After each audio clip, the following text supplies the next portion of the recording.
আসসালামু আলাইকুম, সবাইকে স্বাগত জানাচ্ছি নতুন একটি ভিডিওতে। আমি আপনাদের সাথে আছি শওকত আকবর। এই মুহূর্তে আমার হাতে যে ফোনটি দেখতে পাচ্ছেন, এই ফোনটির প্রবলেম হচ্ছে মোবাইলটি অটোমেটিক্যালি অন হচ্ছে এবং অফ হচ্ছে, দেখতে পাচ্ছেন।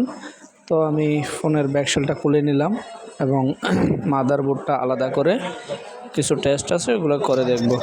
তো সর্বপ্রথম আমি মিটারটা নিলাম, মিটারটা ঠিক আছে কিনা চেক করলাম এবং পাওয়ার বাটনটার কারণেও এরকম হইতে পারে, অন অফ হইতে পারে। সেজন্য আমি পাওয়ার বাটনটা চেক করে নিলাম, দেখা যাচ্ছে পাওয়ার বাটনে শর্ট আছে এবং ব্যাটারিটাও পরিমাপ করে নিলাম পর্যাপ্ত চার্জ আছে কিনা দেখলাম। দেখার পর আমি আরও একবার চেক করে নিব যে পাওয়ার বাটনটা ছাড়া মোবাইলটা অন হয় কিনা। চেক করার জন্য মাদারবোর্ডটা লাগাইলাম, পাওয়ার বাটন থেকে একটু করে আলগি দিয়ে রাখলাম, দেখা যাচ্ছে ফোনটা অন হচ্ছে। যেহেতু পাওয়ার বাটনটা আলাদা করার পর আমাদের ফোনটি চালু হচ্ছে, তো আমরা ফাইনালি যে পাওয়ার বাটনটা আছে ওইটা চেঞ্জ করে দিলে আমাদের সমস্যা আশা করি সমাধান হয়ে যাবে। তো আমি বোর্ড থেকে পাওয়ার বাটনটা আলাদা করতেছি। আলাদা করার পর আমি পাওয়ার বাটনটা চেঞ্জ করে দিব। তো মিটার নিলাম, মিটার নিয়ে দেখলাম যে আবারও মেপে দেখলাম যে শর্ট আছে। তো পাওয়ার বাটনটা আমি আয়রনে বা তাতালের হিট দিয়ে পাওয়ার বাটনটা চেঞ্জ করে দিব। ভিডিওটি দেখতে থাকুন।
আপনারা দেখতে পাচ্ছেন আমি পাওয়ার বাটনটা চেঞ্জ করে দেওয়ার পর ফোনটা চালু হয়ে গেছে। আমাদের যে অন অফের প্রবলেমটা ছিল ওটা সমাধান হয়ে গেছে।